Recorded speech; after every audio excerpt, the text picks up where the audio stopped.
सायलीची entry जिकडे दाखवली होती त्यामध्ये माझा व्हाईट कलरचा ड्रेस होता आणि ब्लू कलरची ओढणी होती. मी आश्रमातल्या माझ्या सगळ्या बच्चे पार्टी बरोबर पायी तसा पाण्याचा उडवत होते आणि मी नाचत होते मस्त. मी लोणावळ्याला गेलो होतो पिकनिकला आणि झाडून सगळी गँग होती TTMची आणि असंच पिकनिक. पण मी काय फार एन्जॉय केली नाही कारण मी झोपाच काढत होते तिकडे खूप दमलेली असल्यामुळे. आणि मग संध्याकाळी फक्त फिरायला गेले मी. But it was a total काय म्हणतो आपण धमाल मस्ती अशी ती पिकनिक होती. सगळ्यांचे वेगवेगळे मूड्स तिथे तेव्हा बघायला मिळाले. तसं तर आम्ही सगळ्यांनी खूप असे किस्से आहेत, खूप असे दिवस होते जे विसरू शकत नाही. पण त्यातली सगळ्यात वाईट आठवण म्हणजे तो दिवस 16 ऑगस्ट 2025 हा ऑगस्ट मी लाईफमधनं कधीच विसरणार नाही. कारण त्या दिवशी ज्योतिताई गेली. म्हणजे हा दिवस मला असं वाटतं की येऊच नाही किंवा नसता आला तर खूप बरं झालं असतं. कारण कदाचित तुम्हाला ते दिसलंच असेल की पूर्णाजी आणि सायलीचे जे काही सीन्स व्हायचे पण ऑफ स्क्रीन पण आमचं खूप छान एकमेकींची रिलेशन होतं. आणि तिचा जाण्याचा जो मेसेज आला मला म्हणजे नाही आवडत. तो एक दिवस असा होता या 1000च्या प्रवासातला की जर पुसून टाकता आला असता किंवा नसतं घडलं तर बरं झालं असतं. तसं तर आमचं युनिट खूप सगळ्या छान छान माणसांनीच भरलेलं आहे. We are a blessed unit actually. पण माझे खास लाडके आहेत माझे. आता तुम्हाला झूम इन करून इथे जर दिसत असतील तर हे माझे दीपक मामा आहेत. हे आमच्याकडे स्पॉट डिपार्टमेंटमध्ये आहेत. पण मामा हे लिटरली माझ्याबरोबर एक पर्सनलसुद्धा माझ्या सगळ्या इव्हेंट्सला माझ्याबरोबर असतात.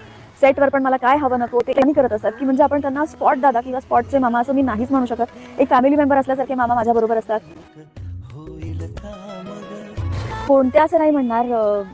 ठरलं तर मगची खासियत हीच आहे की आमच्याकडे ना वेगवेगळे ग्रुप नाही आहेत. We all are one. आम्ही एक ग्रुप आहोत आणि त्यामुळे सगळ्यांची छान रिलेशन्स आहेत. आणि त्यातल्या त्यात मी म्हणेन की आपण नेहमी म्हणतो ना की घरातली स्त्री जी असते ना ती अख्खं घर नेहमी घराचा अख्खा मूड नीट ठेवत असते. तर आमच्या पण घरातल्या म्हणजे हे जे आमचं TTMचं घर आहे त्यातल्या ज्या स्त्री आहेत म्हणजे right from the hairdressers, आमची जी आर्ट डिरेक्टर आहे तृप्तीताई ती आमची रायटर आहे अश्विनी, आमची शिल्पाताई जी डायलॉग्स लिहिते, आमच्या सगळ्या ॲक्ट्रेसेस ह्या मिळून आमचं एक असं घट्ट ग्रुप आहे. म्हणजे ह्या सगळ्या आता प्राजक्ताताई वगैरे तर माझ्या आईच्या एजची आहे. पण आम्ही ज्या लेवलचं एकमेकींची रिलेशन शेअर करतो, मी ज्या गोष्टी तिच्याबरोबर बोलते, धमाल मस्ती करते, तिच्याकडनं खूप गोष्टी शिकण्यासारख्या पण आहेत. आणि आम्ही ओव्हरऑल पण सगळ्याजणी खूप धमाल करत असतो. आणि त्यात आता ॲडिशन आमच्याकडे रोहिणीताई आल्यात. रोहिणीताई यांच्याकडनं इतक्या गोष्टी शिकण्यासारख्या आहेत म्हणजे एकदा इतक्यासाला अजून छान वाटतं की आमच्या या टीममध्ये आणखीन एक छान व्यक्ती एंटर झाली आहे. सो आमचं हे असं एकदम क्लोज नेट युनिट आहे. या प्रवासालाच मुळात मी मनशांती देणारा प्रवास किंवा समाधान देणारा प्रवास असं म्हणेन. कारण ठरलं तर मग या मालिकेने मला माझं खरंच सगळं दिलं. ज्याची मी 14 वर्ष वाट बघत होते ते मला माझं पहिलं अवॉर्ड मला या मालिकेने दिलं. मला चांगली माणसं या मालिकेने दिली, चांगले प्रोड्युसर्स या मालिकेने दिले, सपोर्टिंग टीम या मालिकेने दिली. आणि प्रत्येक कलाकाराला एक जे कॅरेक्टर हवं असतं ज्याच्यात ते स्वतः एक्सप्लोर करू शकेल असं कॅरेक्टर हे मला या मालिकेने दिलं. आणि त्याचबरोबर प्रेक्षकांचं जे प्रेम मला मिळालं ते फक्त या मालिकेमुळे मला खूप मिळालं. कारण आधीच्याही मी मालिका केलेल्या होत्या, काम करत होते.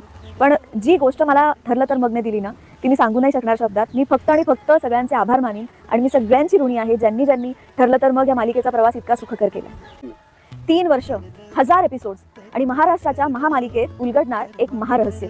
हा असा तिहेरी योग जुळून आलेला आहे तुमच्या लाडक्या मालिकेत म्हणजेच ठरलं तर मग मध्ये. त्यामुळे बघायला विसरू नका. ठरलं तर मग 4 आणि 5 डिसेंबर रात्री 8:30 वाजता फक्त आपल्या स्टार प्रवाहावर.